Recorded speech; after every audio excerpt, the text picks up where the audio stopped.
Bismillahirrahmanirrahim. Dear students, we continue with our discussion of histology of female reproductive system. So today is the second lecture of this series, and today we'll discuss the microscopic structure of the uterine tubes. And the uterine tubes are also called fallopian tubes or oviducts. Each uterine tube consists of three parts: infundibulum, ampulla, and isthmus. Infundibulum is the funnel-shaped part which is close to the ovary. Ampulla is the central dilated part, and the isthmus is the terminal narrower part which leads to the uterus. Functions of the uterine tube. It is better to learn them before we take up the histology of uterine tube, because functions will help us in understanding the microscopic structure of the uterine tube. So the uterine tube functions include picking up of the ovum from the ovary, whether it is right ovary and left ovary. It is by chance. One ovary ovulates normally every month and releases the ovum. When the ovum is released, it is picked up by the fimbria of the infundibulum and then conveyed to the ampullary region, dilated ampulla of the uterine tube, which is the normal site of fertilization. And while the ovum is present in the uterine tube and in the ampulla, lying in the ampulla, waiting for spermatozoa to arrive and fertilize it, then the nutrition and congenial environment for the survival of the ovum is the function of uterine tube, and how that is achieved by the secretion of a fluid which is called uterine fluid, which contains nutrients and other substances needed for the nutrition of the ovum or the early embryo after fertilization, and also other substances, as we will discuss later, needed for the fertilization, like capacitation factors, which we will soon discuss. Then if fertilization takes place, then it allows the early embryo to develop, and also provides nutrition for the early embryo. And we know that immediately after fertilization, cleavage starts, and morula is formed, and morula then changes into blastocyst. So till the blastocyst stage, the fertilized ovum is the early embryo is present in the uterine tube, and then about on the 6th day after fertilization, it is conveyed to the uterus in the blastocyst stage. And now we come to the histology. And being a tubular organ, it consists of three layers: mucosa, muscularis, and serosa. There is no submucosa. Remember that submucosa is only present in the gastrointestinal system and trachea, of course, in respiratory system. In urinary system and in the reproductive systems, there is no submucosa. The tubular organs consist of mucosa, muscularis, and serosa. The mucosa is the innermost layer, which is present around the lumen of the uterine tube. The chief distinguishing feature, identification feature of the uterine tube is that its mucosa is thrown into branching folds, which almost fill the lumen, and these folds are most numerous in the ampulla. And whenever such folds of any free surface are their purpose is to increase the surface area of the mucosa. And why there is an increase in surface area? To facilitate the secretion, so that large amounts of secretion can be produced by the lining epithelium. So the purpose of folds is to increase the surface area and purpose of surface increase the surface area is to produce more secretion, that is tubal fluid. And the mucosa, obviously, like other mucosa in other parts except in GIT mucosa usually has 3 layers, but in other locations, in genital system, in urinary system, the mucosa consists of 2 layers: lining epithelium and beneath the epithelium, lamina propria of loose connective tissue. The epithelium, it has 2 types of cells: ciliated cells and non-ciliated or secretory cells. Ciliated cells are more numerous. They, as their name indicates, their free surface bears gynoecilia, and rhythmic beating of these gynoecilia helps in transporting the ovum, or if fertilization has taken place in the early embryo, towards the uterine cavity. So they beat in rhythmic manner and push the tubal fluid and the embryo or the ovum suspended in it. Ovum is brought to the ampulla, and if fertilization occurs, then the early embryo is gradually transported towards the uterus. Of course, in this transport of the ovum or early embryo, the peristaltic movements of the muscle of the muscularis of the uterine tube also plays important part, but at the same time, the ciliated cells, their beating also helps in movement of the ovum or early embryo. Then there are secretory cells. I've just told you that the secretory cells, they produce secretion which is called tubal fluid, and tubal fluid contains proteins, glucose, other nutrients, and these nutrients are required by the ovum, and the fertilization occurs by the early embryo. This tubal fluid also contains certain substances which are called capacitation factors, and these capacitation factors are necessary for the capacitation of spermatozoa. If you remember from your knowledge of embryology that in the male reproductive system, the spermatozoa undergo decapacitation, and this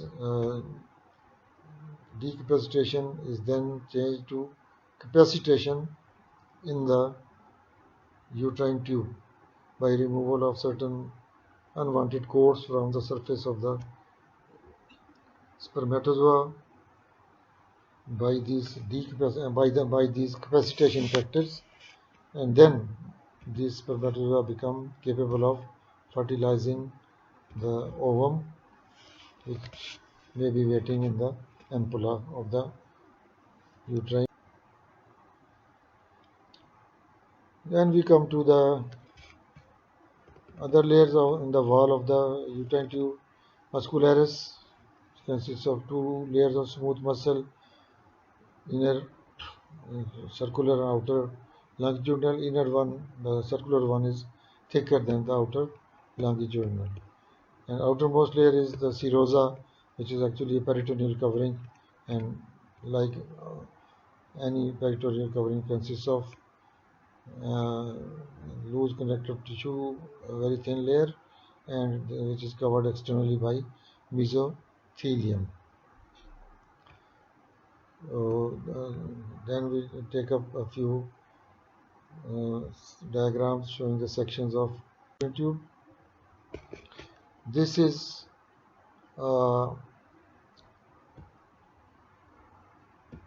diagram of a section of the uterine tube. Of course, not human, it cannot be human because these specimens are taken from experimental animals like mouse or guinea pig or rabbit. But it is showing a cross section of a whole of the uterine tube. And here, first thing to notice is that this is the mucosa, which is thrown into complicated folds, and maybe this is ampullary region, and very elaborate and branched mucosal folds which are almost filling the lumen of the uterine tube. This is the space where the ovum, if it is present, will be occupying this space, which is between the folds, and the lining epithelium is not obvious. We'll see in the next slide. And outer to the mucosa, and just beneath the epithelium, the mucosa consists of this lamina propria, epithelium lamina propria is the mucosa. Outer to the mucosa, then there is the muscularis, inner circular outer longitudinal layer, and outermost layer maybe this. Then we take up a high power magnification section of the interior of the fallopian tube.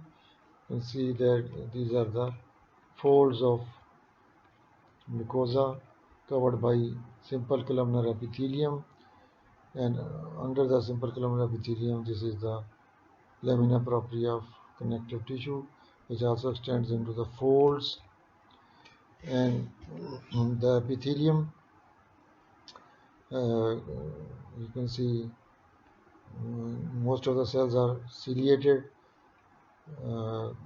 They bear gynoecilia, and then there are non-ciliated cells which show the features of protein secreting cells, and these are the secretory cells. Ciliated cells and secretory cells which are non-ciliated. So this is a columnar epithelium lining the mucosa of the fallopian tube, and these folds and the branchings of the folds is very clear in this. Then we come to the uterus. Again, functions of the uterus we must know before we take up its microscopic structure. As all of you must be knowing, the uterus is also known as womb, and its function is to receive the early embryo from the uterine tube and then provide nutrition to it and to allow it to grow, and then for a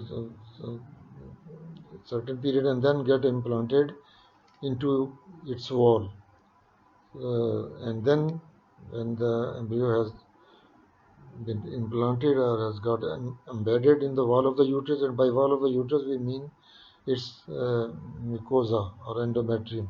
When it gets implanted in the endometrium of the uterus, subsequent development, first as embryo and then after 8 weeks it becomes fetus, which is known as fetus. This all development of the embryo and then fetus occurs in the wall of the uterus, and the uterus holds the baby until it is mature enough to survive outside the womb, and then birth occurs. When it is mature enough for birth, then it is delivered. So this period normally is about 38 weeks. So for about 38 weeks, the uterus holds the baby, nourishes it, protects it, and then pushes it out of the pushes it out to the exterior to deliver the baby, because then the baby is able to survive independently outside the womb. The wall of the uterus, it is a hollow organ, and again 3 layers. Actually, the layers are the same, but the name is different. The outermost layer, which otherwise would have been serosa, it is known as perimetrium. And middle layer, the muscle layer, it is known as myometrium. Innermost layer, which is actually the mucosa, is known as endometrium. So if you go from outside inwards, then it is perimetrium, myometrium, endometrium. If you come from inside outwards, then it is endometrium, myometrium, and perimetrium. But we are going to discuss perimetrium and myometrium first, and then we will take myometrium because that is very important. So the perimetrium, as I've told you, as we saw in fallopian tube, the serosal layer is there. The uterus also is also covered by peritoneum, and this serosal layer is called perimetrium, and it consists of superficial epithelium and a thin layer of loose connective tissue like the peritoneum anywhere. So this layer of the outermost layer of the uterus is called perimetrium. Actually it is the peritoneum or serous coat of uterus, serosa of uterus you can say, but the technical name is perimetrium.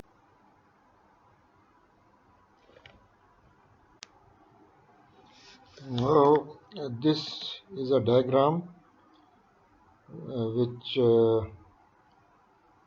is showing the parts of the female reproductive system, which we have already discussed: the ovary, the uterine tube or fallopian tube, also called oviduct, and then there is uterus and vagina. So we are discussing the uterus.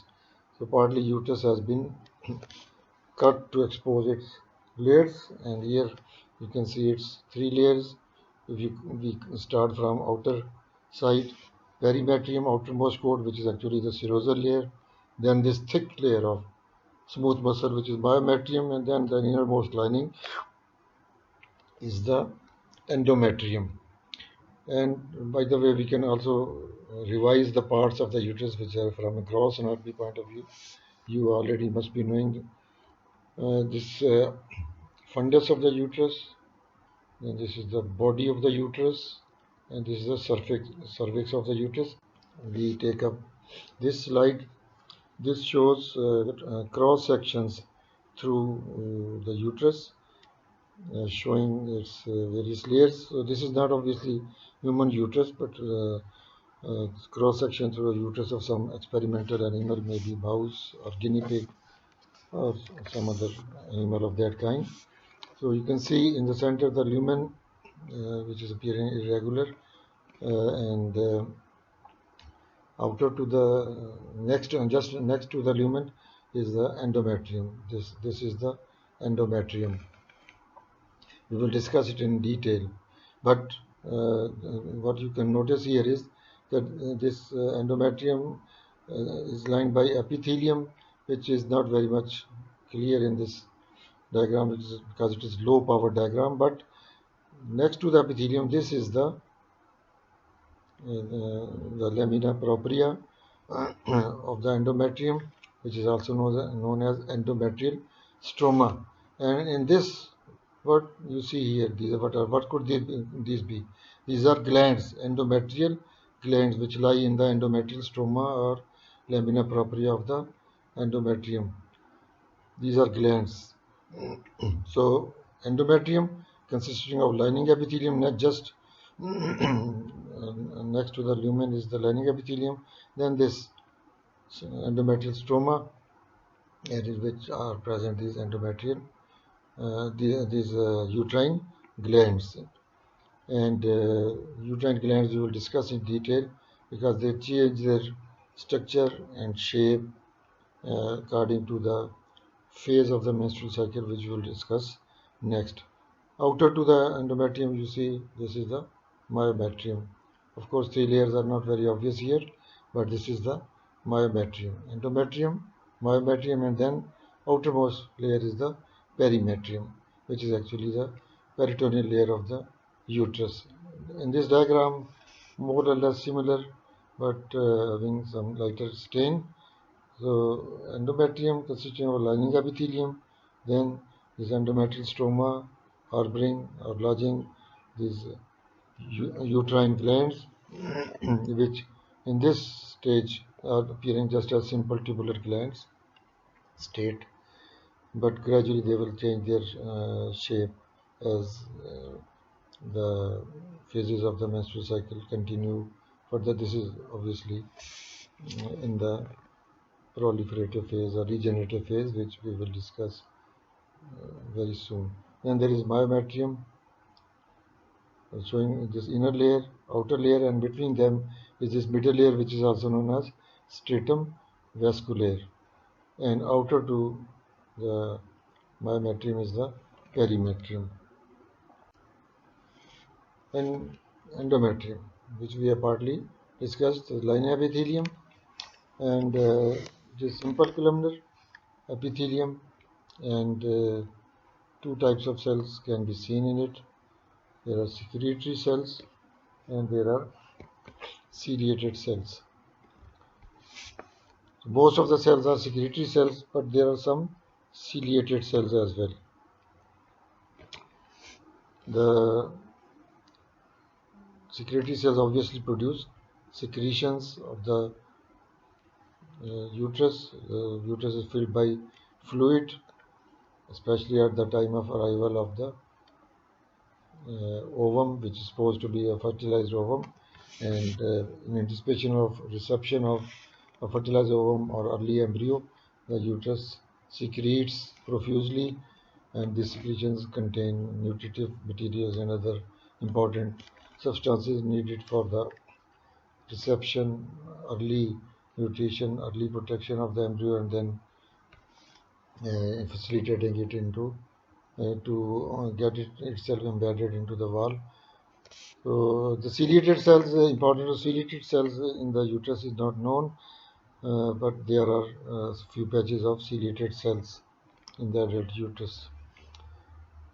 The lamina propria, as we have just seen in the previous slide showing the section of the uterus, it is called endometrial stroma and it contains special cells which are called stromal cells, which are very important.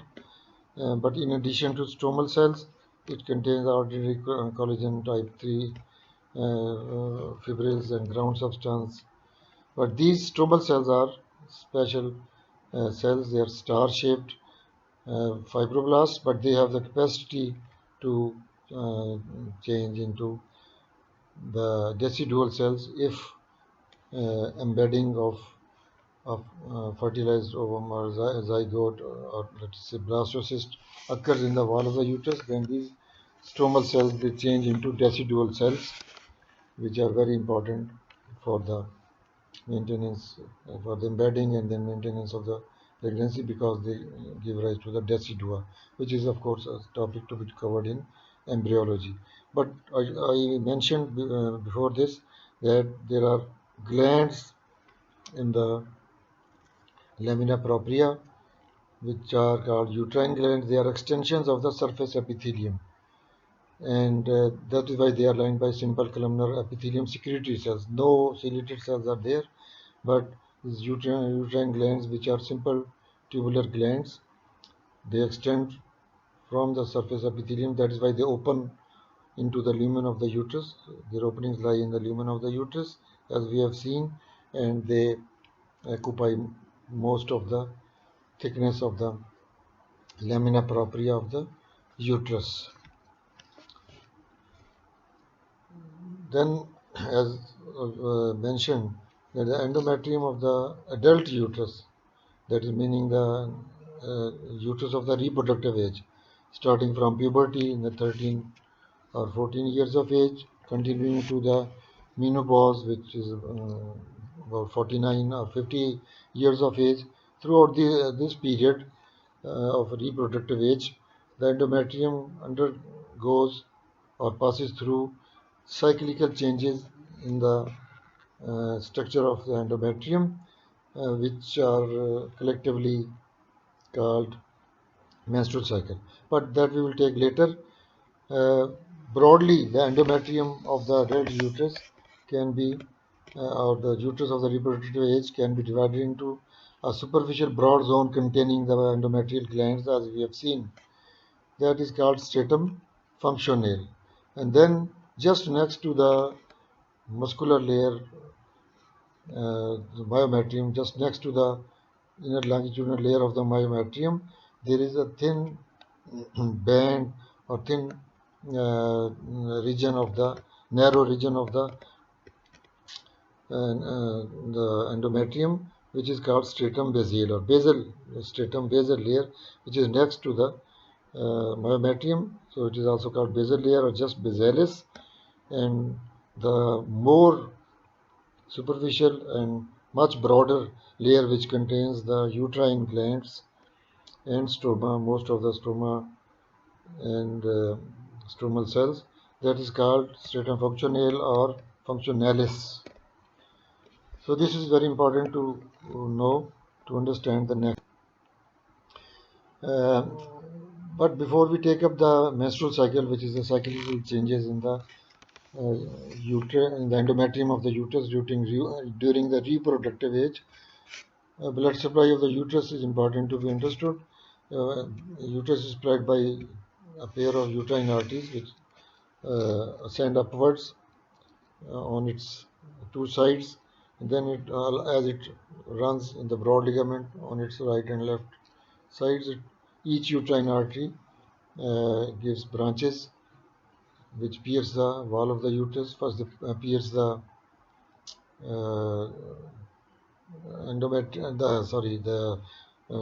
perimetrium. Of course, they are already lying in the perimetrium because they are under the peritoneum. But whatever the connective tissue peritoneum, they have to pierce. Then they pierce the myometrium, and in the myometrium they divide and give rise to branches which run in a circular pattern. We will just see in the next slide in the diagram, because they run in the form of an arc in the middle layer of stratum vasculaire, as we have already seen that the middle layer is called stratum vasculaire because it contains the arcuate arteries, which are the major branches from the branches of the uterine arteries, and they are called arcuate arteries. And from the arcuate arteries arise branches which are called radial arteries, which pass into the endometrium after running through the inner longitudinal layer of the myometrium. So from stratum vasculaire, they pierce the inner longitudinal layer of the myometrium, then enter the endometrium. And these radial arteries give rise to two sets of branches, basal arteries and spiral arteries. As the name indicates, the basal arteries are meant for the stratum basale, that part of the endometrium which lies just next to that narrow part of the endometrium which lies just next to the myometrium and contains only the basal parts of the glands. And the spiral arteries, they run towards the stratum functionale, and while they run towards the functionale, they pursue a spiral course, just like a spiral, a coiled course, and they supply the stratum functionale, that is the broader, more superficial part of the endometrium, which is toward the lumen of the uterus. So now we see this is the uterine artery running along the side of the uterus on one side, similar is on the other side, and as it runs on, it keeps on giving branches which pierce the perimetrium, and then they enter the endometrium. The myometrium. They pass through the outer. This is the outer longitudinal layer of the myometrium smooth muscle, and then this is the middle layer of the myometrium, which is the stratum vasculaire. Here in the stratum vasculaire, they give rise to these branches which run around the uterus in a circular manner or in an arc-like manner, because they are arc-like arteries. Similar arteries will be rising from the other uterine branches of the uterine artery on the other side also. This is one side. So these are known as arcuate arteries. These are the arcuate arteries. They run in a circular manner in the stratum vasculaire, which is the middle layer of endometrium. And you can see from the arcuate arteries are arising these branches, which are the basal arteries. These are the basal arteries which supply the basal part of the endometrium or stratum basale. This is the stratum basale of the endometrium, which lies just next to the inner longitudinal layer of the myometrium and contains the basal parts of the uterine glands. These are uterine glands. You can see opening into the uterus, just an extension of the lining epithelium, simple columnar epithelium, and their basal parts lie in the stratum basale. So this is the stratum basale part or basalis part of the endometrium, and these are the straight arteries, the straight arteries, and very well you can see these arteries pursuing spiral course, coiled course. These are the spiral arteries, and they are supplying the stratum functionale or functionalis part, which is much broader than the basalis or basal part of the endometrium. It contains most major parts of the endometrial glands and major part of the the stroma of the uterus lies in the stratum functionale, and they are supplied by spiral arteries. These spiral arteries, as we will discuss later on, they become damaged in the menstrual phase of the menstrual cycle, while the basal arteries are not damaged. They persist even when menstruation occurs, and the superficial part of the endometrium or functionalis part of the endometrium is thrown off. That is why it is known as functionalis part, that it every month it has a function to perform. It is thrown off if pregnancy does not occur, but basal part persists. It is supplied by basal arteries or straight arteries, and from the basal part regeneration occurs, because this is a living part, and this basal arteries or straight arteries keep on supplying blood to it, keep it alive, keep it living, and from here regeneration of the glands as well as stroma as well as epithelium occurs. This is another diagram showing the same thing. The uterine artery, then making anastomosis with the ovarian artery, and these are the branches of the uterine artery passing into the uterus, and they pass into the muscle layer and run in the middle part of the muscle layer, the stratum vasculaire, in the middle circular layer, and from here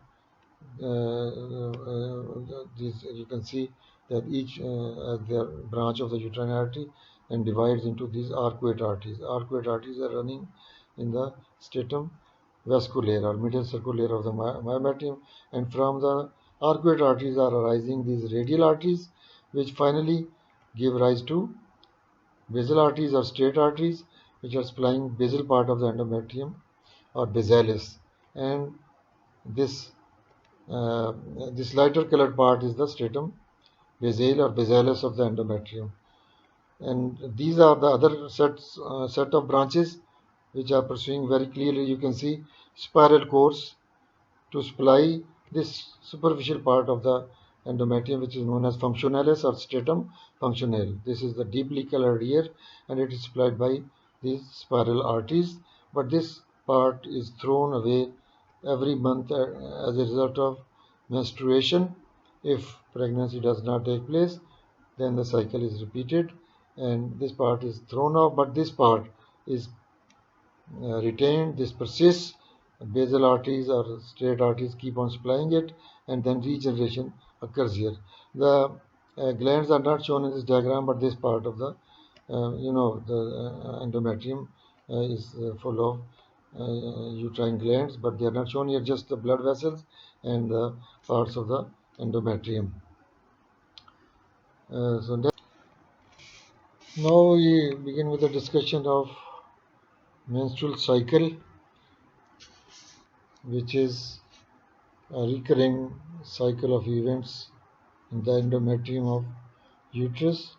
It begins with the onset of reproductive life, that is at the time of puberty, and continues throughout the reproductive life, meaning that it ends when the reproductive life comes to an end, and that is known as menopause. So starting from the puberty to menopause, the uterus passes through these cyclical changes in the endometrium, in the structure of endometrium, and these normally under normal circumstances these cycles continue in a regular manner, but if pregnancy occurs, then of course this cycle is arrested in the secretory phase, and after the birth of the baby, after delivery of the baby, the menstrual cycle is restored, and subsequently the menstrual cycles keep on occurring in a very regular cyclic manner under normal circumstances. Average duration is 28 days, but it may be variable. The menstrual cycle average duration is 28 days, but it is not a must. It may be a day or two more or a day or two lesser. And it is divided into 4 phases: the menstrual phase, proliferative phase, secretory phase, and premenstrual phase. But for the easy understanding of the microscopic changes, we will start our discussion from the proliferative phase, which begins after the menstrual phase. At the end of the menstrual phase, the endometrium is reduced to a narrow band, nearly half millimeter thick, which is actually the stratum basale part of the basalis part of the endometrium. Functionalis part is lost at the time of menstrual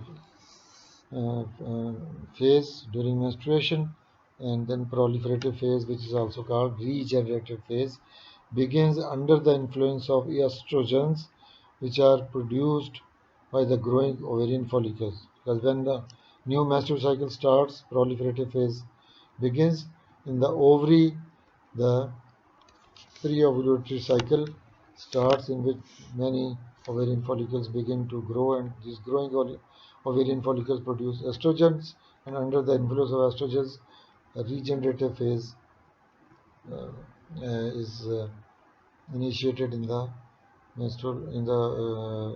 endometrium of the uterus, and menstrual cycle once again begins. And what happens in the regenerative phase, as the name indicates, there is regeneration of the lost and damaged parts of the endometrium. The simple columnar epithelial cells in the glands, that is the basal parts of the glands which survive, which persist after menstruation, which are present in the stratum basale or basalis part. Their cells undergo rapid mitotic division, so the glands themselves are regenerated and the surface epithelium is regenerated. Similarly, the stromal cells, they also undergo rapid mitosis, and stroma is also regenerated. So gradually the thickness of the endometrium increases, and from 0.5 mm in the beginning of the proliferative phase, at the end of the proliferative phase, endometrium becomes 3 millimeter thick, but of course its thickness will further increase in the next phase as we will thickness. As you can see in this diagram, this is the menstrual phase where this superficial part of the endometrium has been destroyed and passed out of vagina as menstrual blood. Then regeneration occurs and thickness of the endometrium is increasing. The glands are being regenerated, stoma is being regenerated, and this is nearly the end of the regenerative or proliferative phase. And then ovulation occurs, and when ovulation occurs, ovum is released. The remnants of the ovulated follicle, they change into corpus luteum, as we have discussed. The corpus luteum secretes progesterone, and under the effect of progesterone, uterus passes into the next phase, which is known as secretory phase, in which the glands, they secrete profusely, and the thickness of the endometrium further increases, as we will discuss next. And then after the secretory phase, there is premenstrual phase, which is sometimes also known as late secretory phase. Premenstrual phase, and then after premenstrual phase, because obviously no embedding of the ovum has occurred in the endometrium, fertilized ovum, and embedding of the fertilized ovum or embryo has occurred.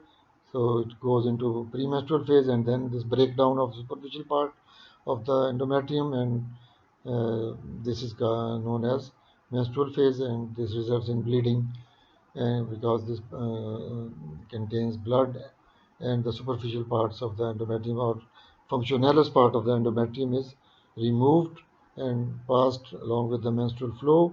But you can see that this deepest part of the endometrium, which is just next to the myometrium, this is not, this is the basal layer, this is the functional layer, functionalis, basalis, basal layer, functional layer. So basal layer is unaffected. This is supplied by basal arteries or straight arteries, and it remains unaffected, and it will be the region from where the regeneration of endometrium will occur. As you can see here, from the basal layer regeneration starts, and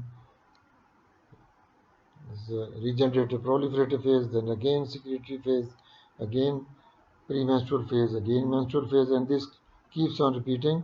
And it is only interrupted when pregnancy occurs, or when there is end of the reproductive life. Then the menstrual cycles, they come to a stop, and then no more these cyclical changes take place.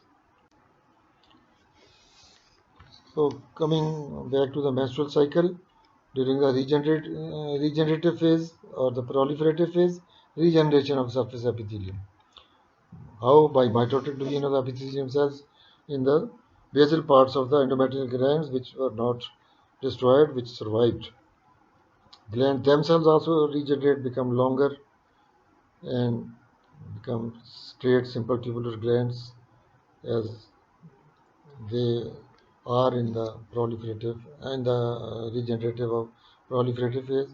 The stromal cells, which are special fibroblasts, they also divide mitotically, and regeneration endometrial stroma takes place, and then these cells also secrete collagen type 3 fibers and ground substance, so that the thickness of the endometrium increases. Spiral arteries also regenerate because they are needed for the supply of this functionalis part of the endometrium. The length of the proliferative phase is 8 to 10 days, and the thickness of the endometrium at the end of the proliferative phase is 3 millimeter.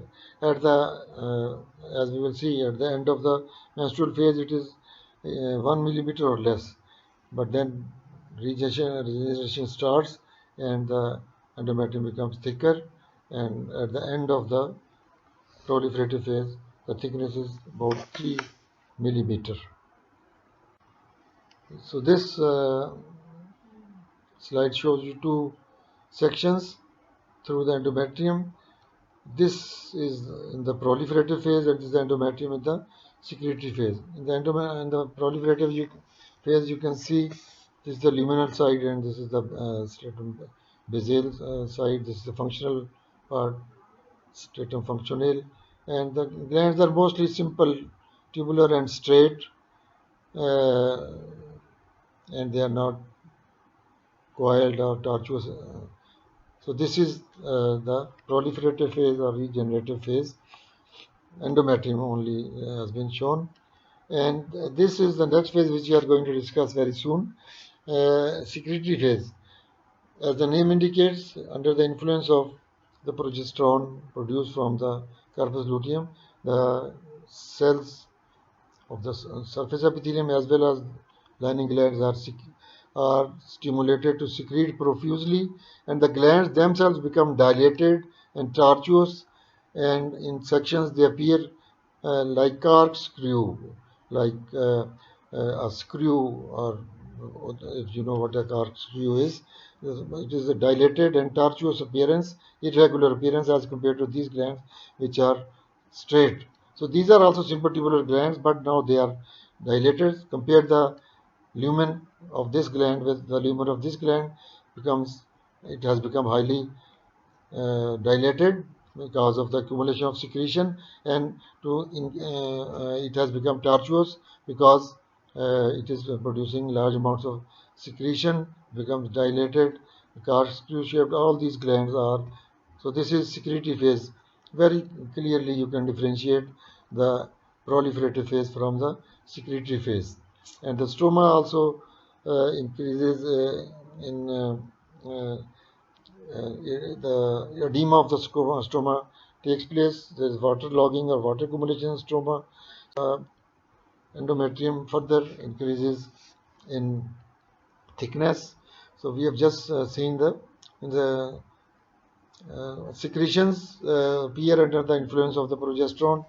The secretory cells begin to secrete. First they appear in the apical part of the epithelial cells, and then from the apical parts of the epithelial, simple columnar epithelial cells, they pass into the lumens of the glands. From the lumens of the gland they will be passed into the lumen of the uterus. So glands become dilated and tortuous, and as told you already that they appear corkscrew shaped. And spiral arteries, they regenerate and grow to the superficial part of the stratum functionale, and at the end of the secretory phase, endometrium becomes and almost the twice the thickness of the thickness which was there at the end of the proliferative phase. At the end of proliferative phase, it was 3 millimeters. At the end of the secretory phase, it becomes 6 millimeters thick. And told you if fertilization takes place and an embryo arrives, then the secretory phase will continue. Otherwise, the endometrium passes into the premenstrual phase, and the length of the secretory phase is about 12 days normally. And then pass into the next phase, which is premenstrual phase. Because pregnancy has not taken place, corpus luteum degenerates, progesterone is withdrawn under the falling levels of the progesterone. The endometrium passes into the premenstrual phase, which is also known as late secretory phase, and it continues for 2 days. And the main events which occur during this year, you will see the importance of spiral arteries. The spiral arteries undergo long periods of contraction or constriction. Their smooth muscle undergoes contraction and they become constricted, reducing the blood supply to the stratum functionale, and this constriction lasts for hours, several hours. And then they open up, then again become constricted for a few hours, then open, and in this way ischemia of the endometrium, functionalist part of the endometrium occurs. The superficial part of the endometrium becomes ischemic. Ischemia means reduction in blood supply. All of the medical students are familiar with this term, ischemia. The endometrium, the functionalist part becomes ischemic due to reduction in blood supply, due to gradual reduction of blood supply due to contraction of the spiral arteries. The basal arteries are alright, so stratum basal is alright, but the stratum functionale becomes ischemic, and due to ischemia, reduction in blood supply, the glands also cease to secrete. They are not receiving their blood supply, they are not undergoing necrosis or death, and the endometrial thickness is also reduced as the edema is reduced due to lack of blood supply. And at the end of this stage, when the progesterone level has gone below a certain level, then the spiral arteries become completely closed, completely constricted, and leading to lack of blood supply to the stratum functionale of the endometrium, and this results in death of the tissue of the stratum functionale. Technically, it is known as necrosis. This is a term you study in pathology also. Necrosis of the superficial part of the endometrium, that is functionalis part of the endometrium, or stratum functionale of the endometrium takes place, and this is thrown off. So now the menstrual phase. We have discussed the premenstrual phase, where the spiral arteries undergo constriction, which leads to the necrosis of the superficial part of the endometrium or functionalis part of the endometrium. But then when the menstrual phase begins, the constriction of spiral artery comes to an end, and their remaining proximal parts, they become dilated, but as their distal parts have been damaged, they have been necrosed, so their distal ends are open. When the constriction of the arteries ends, the uh, blood escapes from their distal open ends, and we also know that the functionalis part of the endometrium has already undergone necrosis. So this that functionalis part gradually, not as a whole at one time, but gradually sloughs. That is, it detaches from the stratum basale, and it shreds and pieces, small sloughs mixed with blood. They pass out through the vagina as menstrual flow. And this process of sloughing and blood flow through the vagina normally continues for 3 to 4 days. And the total blood loss during these 2 to 4 days is 35 to 50 milliliters. Excessive blood loss or prolonged bleeding or excessive blood loss due to prolonged bleeding or excessive blood loss during these 3 to 4 days constitutes a clinical condition which is called menorrhagia. It has some reason. It is a pathological condition, and it is treated by the gynecologist after proper investigation of the cause. So that finishes with the discussion of the uterus as regards the endometrium of the uterus and menstrual cycle, but still we have to discuss the cervix of the uterus, and that we will discuss next.